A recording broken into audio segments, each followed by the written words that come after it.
10분 인터뷰 시간인데요. 오늘부터 대선 공식 선거운동이 시작됐습니다. 대선 변수가 될 쟁점들 여전히 남아있죠. 자, 정치 봉도사 정봉주 더불어민주당 정치개혁특별위원회 공동위원장 스튜디오에 나와 계신데요. 그 모습을 벌써 보고 3221님이 헉 시사본부의 봉도사님이라니 너무 반갑습니다. 오늘 대선 완벽 분석 잘 부탁드려요. 아주 팬클럽까지 결집해 있다고 하는데요. 자, 완벽하게 분석해 주실 수 있죠? 안녕하세요, 위원장님. 예, 안녕하세요. 정봉주입니다. 네.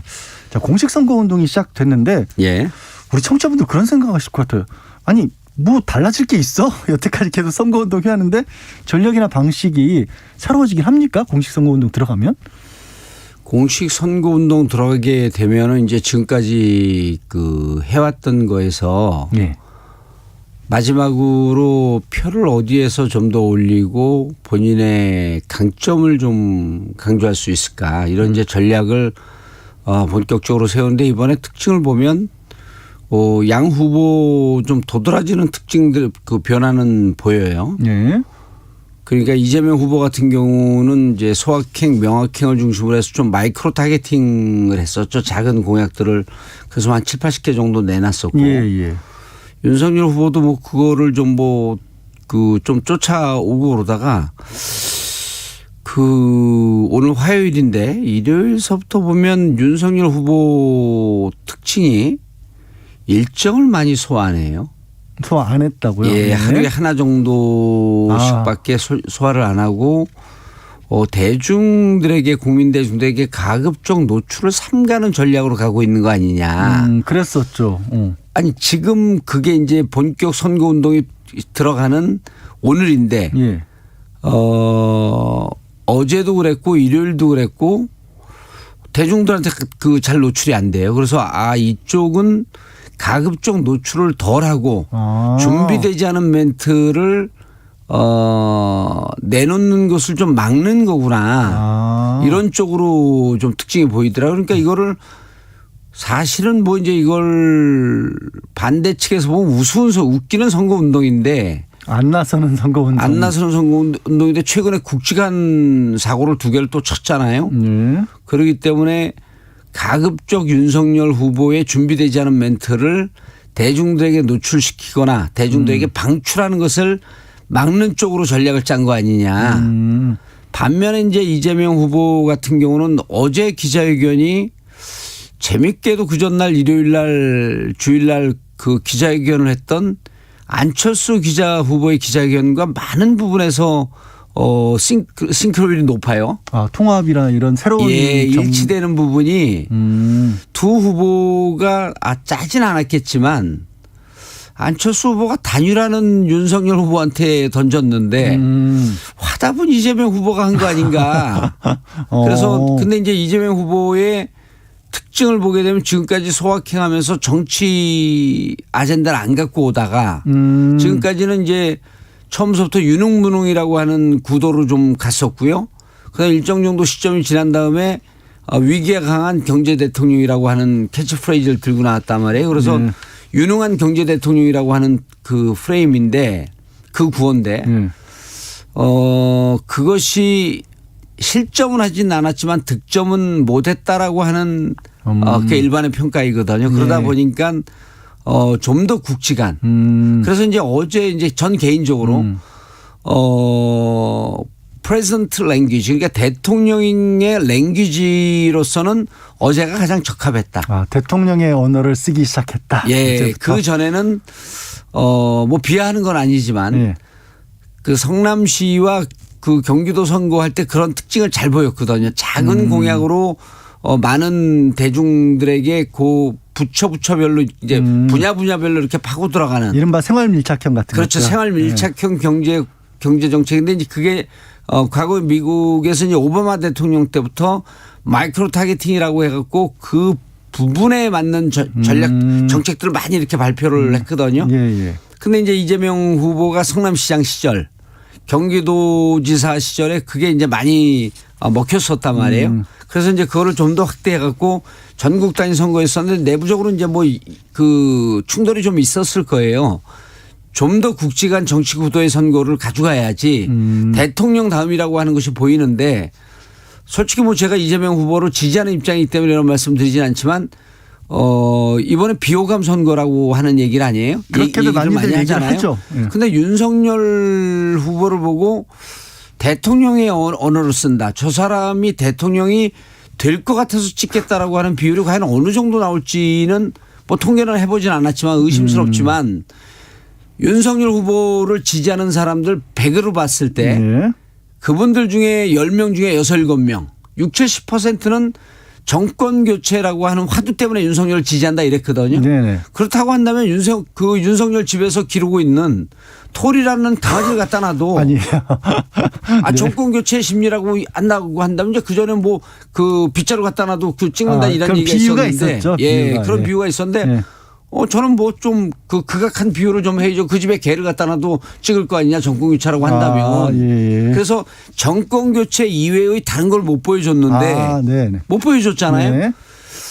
그러다 보니까 그 윤석열 후보도 대통령 다음을 보여주기는 실패했다. 아직은 두 사람 다 못했다. 예, 근데 이제 이재명 후보는 비로소 대통령의 랭귀지를 쓰기 시작했다. 그리고 알겠습니다. 그것은 이번 선거 경선을 거치고 그 다음에 그 이제 예비 선거를 시작을 하면서 이게 국가 경영과 국민들이 요구하는 게 무엇인지라고 네. 하는 부분에 대한 이해가 좀 깊어진 거 아닌가 더. 아니면 또 전략적으로 요 시점에 또 던지려고 했던 건지도 모를 거고요. 네. 제가요.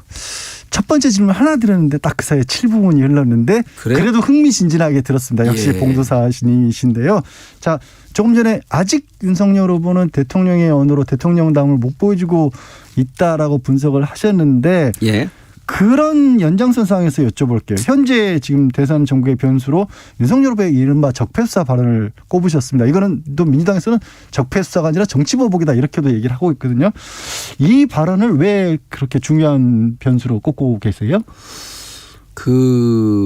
이 발언이 아마 윤석열 캠프 내에서는 네.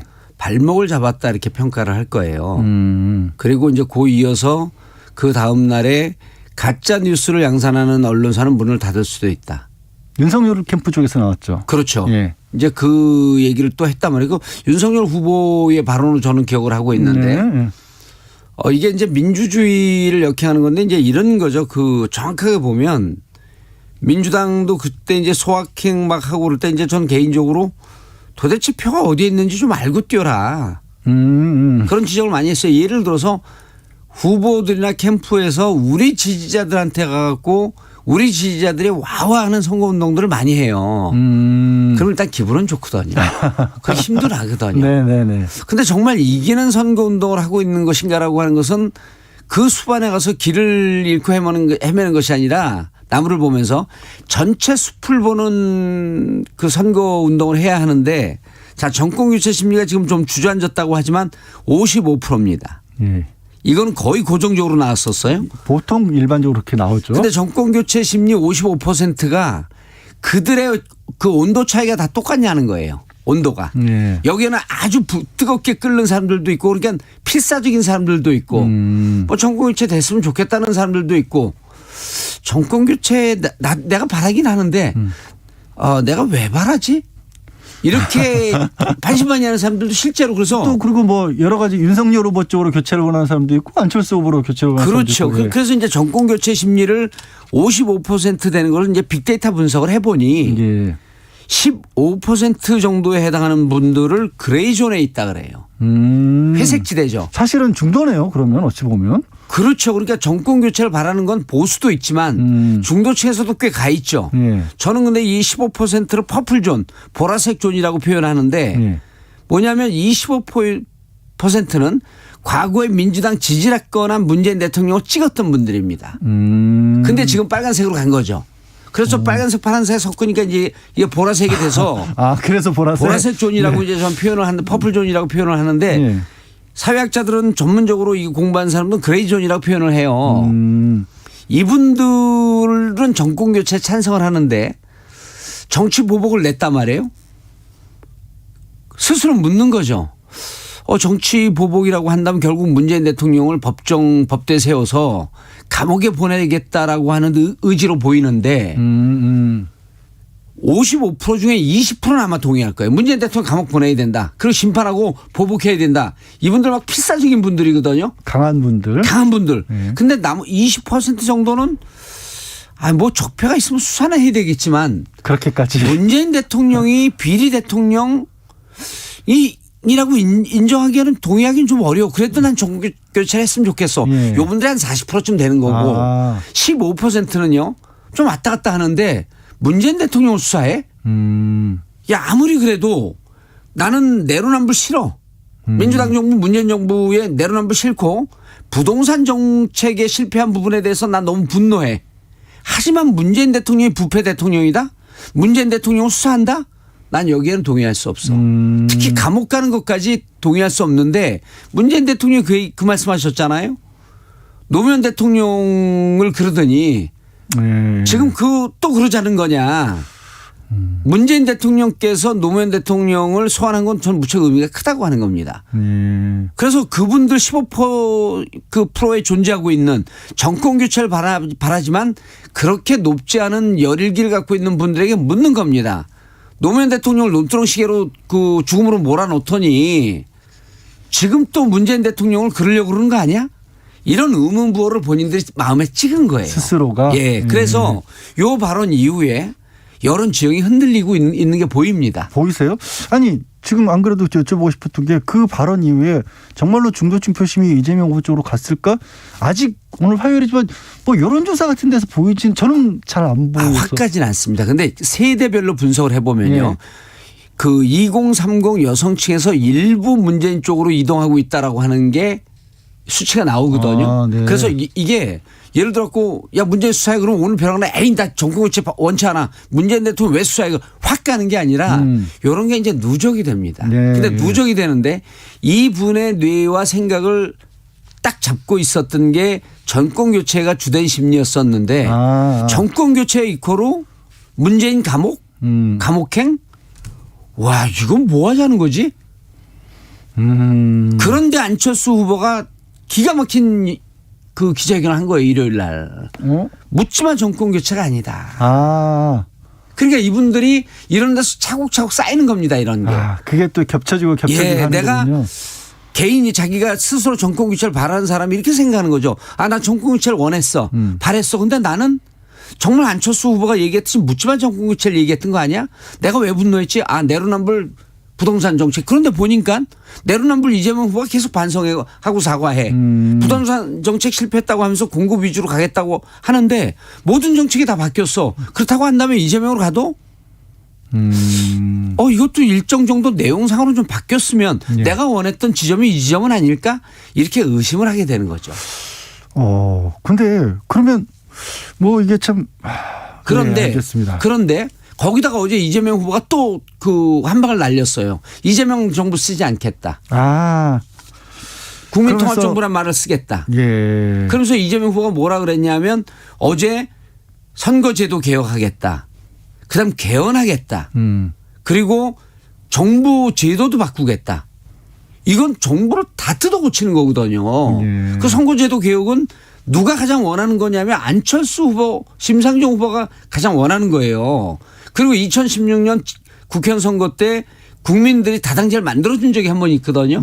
그래서 앞으로는 저희가 이제 빅데이터로 12월 말에 여론조사를 해봤더니 빅데이터하고 이제 같이 섞어갖고 통합과 화합을 바라는 사람들이 남성들 중에서 한 70%쯤이 나오고요. 여성들은 더 높습니다.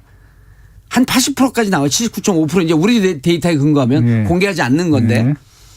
그러면 국민들이 정치가 싸운다는 거에 대해서 염증을 느끼고 환멸을 느끼는 비율이 무척 높아요. 그만 좀 보고 싶다. 그렇죠. 근데 어제 이재명 후보가 그걸 건드린 거예요. 알겠습니다. 지금 이재명 후보가 폭넓게 가는 쪽으로 방향을 잡았다라고 말씀하셔서 그 대통령의 랭귀지를 쓴 거죠. 이제. 다른 방향의 질문을 좀 드려야 될 것 같은데 그전에요. 조금 전에 말씀하실 때 정권 교체 여론이 55%대다라고 얘기를 하셔서 여론조사 관련된 부분은 요즘 민감하잖아요. 그래서 조선일보 TV조선의 칸타코리아에 의뢰 12일 13일 실시해 어제 발표한 조사 하나를 저희가 인용해 드리겠습니다. 그 조사에서 이번 대선에서 원하는 결과를 묻는 설문에서는 정권 교체가 53.4% 나왔고요. 자세한 내용 중앙선거 여론조사심의위원회 홈페이지 참고하시기 바랍니다. 그리고요. 좀 전에 이제 봉도사님께서 분석해 주신 내용이 그만 싸우고 통합하는 쪽에 이재명 후보가 마침 딱 꺼내 들었다라고 예. 얘기를 하셨는데 반대로 야권에서는 우리도 단일화하겠다라는 얘기가 나온 겁니다. 그러면 이게 맞붙는 건가요? 어떤 변수가 되는 건가요? 안철수 후보의 어제 단일화 그 일요일 날 단일화 기자회견 한 거는요. 예. 무척 내용이 일단 좋았습니다. 그리고 그런데 단일화하지 말자는 단일화 제안이에요. 방식을 정해놨으니까. 아니 윤석열 후보가 못 받습니다. 그러니까요. 그런데 죄송합니다. 못 받기도 곤란한 게 이게 오세훈 안철수 단일화 했던 그 방식이거든요. 네. 딱 그럼, 썼던 방식이잖아요. 그럼 당신들이 해서 이긴 방식으로 내가 제안을 하마. 그런데 국민의힘에서 못 받겠다? 그럼 단일화 부분에 있어서는 주도권이 국민의힘이 갖고 있었죠. 예. 너 뭐 지지율이 5% 7%밖에 안 되니 10%도 안 되니 그냥 굽히고 우리한테 들어와라. 이 주장을 하면서 안철수 후보에게 모욕감을 계속 줬던 거거든요. 근데 안철수 후보 그래? 그렇다고 한다면 당신들이 썼던 그 방식대로 적합도 50% 경쟁력 50% 갖고 합시다. 예. 그리고 그 방식도 제가 오세훈에게 졌던 그 방식으로 합시다. 나 불리하지만 이대로 할 거야. 당신들이 이겼잖아요. 네. 하세요. 그리고 그 공을 다 넘겨준 거예요. 그래서 단일화 문제는 이제는 답을 국민의힘에서 해야 되거든요. 예. 그 이준석 후보는 한 방에 그걸 그냥 무시해 버렸잖아요. 야, 한 7%하고 40%하고 이게 말이나 되는 얘기냐. 그러면 역으로 이제 안철수 후보는 이렇게 얘기할 수 있겠죠. 야, 오세훈 후보가 한참 나한테 지지율 지고 있었는데 내가 받아줬어 그거. 예. 그래서 어쨌든 근데 국민의힘에서는 못하겠다는 뜻으로 그 공식적으로 얘기를 했고 물밑으로 저희가 이른바 이제 그 정보 라인을 갖고 확인해 본 결과 이거 단일화를 실무적으로 아주 양쪽에 윤석열과 안철수를 오가면서 한 라인을 하고 있었던 분이 있는데 있다고 이제 저는 그 우리 뭐 이제 정보원이 그렇게 듣고 있었는데 그렇게 듣고 있었는데 그분을 통해서 보면 단일화 하지 않아도 이긴다라고 하는 결론이 국힘 내부에서 나오는 거예요. 그렇다고 한다면 안 하겠다는 거죠. 그리고 안철수 후보는 명분에 있어서 국민의힘에서 빠져나갈 수 없는 그럼 이걸 못 받으면 단일화 안 되는 겁니다. 안 돼도 국민들이 일요일 날 했던 후보 기자회견은 두 가지로 감동을 줬죠. 일단 여성 유권자들에게 부인이 오미크론 걸린 부분에 대해서 안철수 후보는 감정을 한 번도 내본 적이 없었던 분인데 울컥하면서 이건 실질적으로 마음으로 울고 있다는 걸 누구나 느끼잖아요. 그 부분이 일단 심금을 울렸고 기저질환이 있다라고 하는 걸 밝히잖아요. 그리고 본인을 도우면서 고생만 했다. 이거 짠하지 않습니까? 그 부분에 대해서 일단 울렸는데 바로 이게 표는 안 가요. 그리고 또 하나는 뭐냐면 국힘에다 던졌던 부분들이 묻지마 정권 교체 아니다. 더 좋은 정권 교체다. 그리고 이제는 세대를 완전히 바꾸고 구체제와 결별해야 된다. 이거는 뭐냐 국민들에게 야 정말 싸우는 정치 보고 싶지 않은데 안철수 후보가 딱 그 얘기를 했네. 심지어는 민주당을 지지하거나 윤석열 후보를 지지하거나 이재명 후보를 지지하는 분들도 마음을 털고 그거를 보고 나는 내 원래 정치적 성향이 아니면 안철수 후보에게 많이 끌리네. 이런 얘기를 하는 분들이 꽤 많았어요. 지지는 안 하더라도 저 말은 맞는 말이다. 저 말은 맞는 말이다. 그리고 만약에 윤석열 후보를 아주 얕게 좀 옅은 강도로 지지하고 있던 분들은 안철수 후보에게 넘어갈 가능성이 높아진 거죠. 그렇게 변수가 만들어졌는데. 예. 그런데 이제 임박하면 할수록 후보 단일화가 안 되게 되면 그 정권 교체를 바라는 심리를 갖고 있는 분들은 윤석열 쪽으로 갑니다. 왜냐하면 사표를 방지해야 된다는 심리 때문에. 그래서 저는 어제의 일요일 날 안철수 후보가 던졌던 것 그리고 그거에 대해 마치 화답하기라도 하듯이 이러한 정치로 안 된다라고 하면서 국민 통합 정치 정부를 꾸리겠다. 그리고 진영을 떠나서 국민 연대를 하겠다. 국민 연대를 하겠다. 구상하겠다. 국민 연정을 하겠다. 그리고 안철수 후보도 이제는 이념과 진영을 나눠서 싸우는 이 정치 끝내자. 그래서 어찌 보면 윤석열한테 던졌는데 이것을 화답하는 정치적 컨텐츠나 지향점은 이재명 후보하고 더 가깝지 않았었냐. 그러니까 이렇기 때문에 앞으로 22일 남은 선거가 수만 가지의 변수를 갖고 정말 살아 움직이는 생명체처럼 가고 있기 때문에 지금의 지지율은 이재명 후보가 약세입니다. 약세입니다. 약세이긴 하지만 앞으로 무궁무진한 변수가 널려 있다. 그리고 큰 흐름이 그런 좀 짚어주신 큰 부분은 흐름에 있어서는 큰 아젠다. 그러니까 시대 정신을 받아내는 이러한 꼭지로는 이재명 후보가 선점을 쳤다. 알겠습니다. 제가 하나만 더 여쭤봐야 될 것 같아요. 질문 몇 개 못했는데 워낙 정리를 잘해주셔서 박근혜 전 대통령 대구 달성군에 이제 사저를 마련했다는 소식이 들려왔습니다. 봄이 되면 퇴원해서 그쪽으로도 갈 것 같은데 이 박 전 대통령의 존재도 변수가 될지 큰 요거는 변수죠. 큰 변수다. 큰 변수다까지만 듣겠습니다. 자, 홍 사장님이요. 정봉주님 피부 좋으시네요. 홍 사장님 비롯해서 정봉주 봉도사님 찬양. 글자 그대로 찬양 문자가 정말 많이 왔는데 시간을 봉도사님이 허락 안 해주셔서 생략하겠습니다. 오늘 지금까지 정치봉도사 정봉주 더불어민주당 정치개혁특별위원회 공동위원장과 함께했습니다. 고맙습니다. 예, 감사합니다.